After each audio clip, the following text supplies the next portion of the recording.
10 truck অস্ত্র মামলায় 14 জন ব্যক্তির মৃত্যুদণ্ড হয়েছিল। এই মৃত্যুদণ্ডাদেশের রেফারেন্স শুনানি হয়ে আজকে রায় হয়েছে। এই রায়ে সর্বমোট খালাস পেয়েছেন 7 জন। এই 7 জনের ভিতরে 4 জন খালাস পেয়েছেন যারা কন্টেস্ট করেছেন। একজন খালাস পেয়েছেন যিনি পলাতক ছিলেন, নুরুল আমিন। এছাড়াও 2টো আপিল এবেটেড হয়ে গেছে, জনাব মতিউর রহমান নিজামী এবং জনাব আব্দুর রহিম। ওনাদের আগেই মৃত্যুবরণ করেছেন। এরপরে বাকি 6 জনকে 10 বছরের সাজা দেওয়া হয়েছে। এই 7 জন আর এই 6 জন 13 জন, আর আরেকজন পরেশ বড়ুয়া যাকে যাবজ্জীবন সাজা দেওয়া হয়েছে। এই সব মিলিয়ে 14 জনের ভিতরে 7 জনকে খালাস দিয়েছেন, 6 জনকে 10 বছরের সাজা দিয়েছেন এবং 1 জনকে যাবজ্জীবন সাজা দিয়েছেন। এরই প্রেক্ষিতে এই মামলা আজকে নিষ্পত্তি হলো।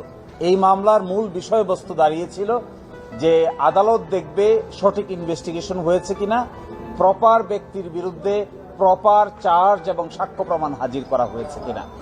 জনাব লুৎফুজ্জামান বাবরকেই মামলার প্রধান আসামি করা হয়েছিল দ্বিতীয় তদন্তের ভিত্তিতে। এই জনাব লুৎফুজ্জামান বাবরকেও আজকে খালাস দিয়েছেন এই কথা বলে যে তিনি রাজনৈতিক উদ্দেশ্যের ভিকটিম, শিকার, এবং তার বিরুদ্ধে সুনির্দিষ্ট কোনো তথ্য প্রমাণ কেউ হাজির করতে পারেনি। তার বিরুদ্ধে প্রথম অভিযোগ আনা হয়েছিল যে তিনি 5 জনকে প্রভাবিত করে মুক্তি দিয়ে দিয়েছিলেন। এই 5 জনই আদালতে ছিল, 5 জনই হাজির ছিল, 5 জনই 164 ধারা জবানবন্দি করেছে। সুতরাং 5 জনকে মুক্তি দেওয়া হয় নাই। আর দ্বিতীয় অভিযোগ আনা হয়েছিল যে তৎকালীন সরকারের আমলে একটি তদন্ত রিপোর্ট হয়েছিল।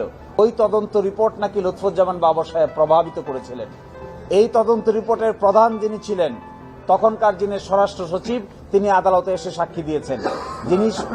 যিনি সদস্য সচিব ছিলেন তদন্ত কমিটির, তিনিও এসে সাক্ষী দিয়েছেন। কিন্তু তারা সুনির্দিষ্ট কোনো অভিযোগ তার বিরুদ্ধে দিতে পারেননি। ফলে লুৎফুজ্জামান বাবরকে এই মামলা থেকে বেকসুর খালাস প্রদান করেছেন।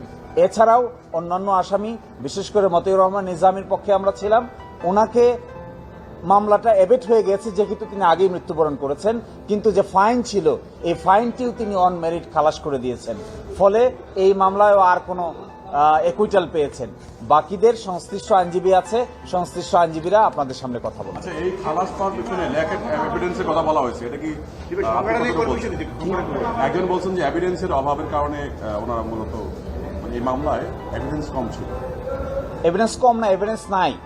এভিডেন্স যদি প্রমাণ করা না যায় তবেই তো খালাসপ্রাপ্ত হয়। এখানে বাবর সাহেবের বিরুদ্ধে কোনো সুনির্দিষ্ট অভিযোগই নাই। এবং আপনারা এটাও জানবেন যে বাবর সাহেবের বিরুদ্ধে এই মামলায় দ্বিতীয় তদন্তে তাকে আসামি করা হয়েছে। প্রথম তদন্তে তিনি আসামিই ছিলেন না। 28 জন সাক্ষী হয়ে যাওয়ার পরে নতুন করে অ্যাপ্লিকেশন দিয়ে তদন্ত করে ফার্দার ইনভেস্টিগেশনে বাবর সাহেবকে আসামি করা হয়েছিল। সেই জন্য ফার্দার ইনভেস্টিগেশনের যে সাক্ষ্য প্রমাণ এসেছে সেখানে সুনির্দিষ্ট কোনো সাক্ষ্য প্রমাণ আসেনি। ফলে খালাস দেওয়া ছাড়া আদালতের সামনে আর গত্যন্তর থাকে না। খালাস হয়েছেন লুৎফুজ্জামান বাবর, খালাস হয়েছেন রাজ্জাকুল হায়দার, খালাস হয়েছেন মহসিন তালুকদার এবং খালাস হয়েছেন AKM এনামুল হক। একই সাথে এই খালাসের মধ্যে মৌলানা মতিউর রহমান নিজামী এবং নুরুল আমিন, যিনি তখন সেক্রেটারি ছিলেন শিল্প মন্ত্রণালয়ের, এবং যার মামলা এবেট হয়ে গেছে, মৃত্যুবরণ করেছেন ব্রিগেডিয়ার জেনারেল আব্দুর রহিম।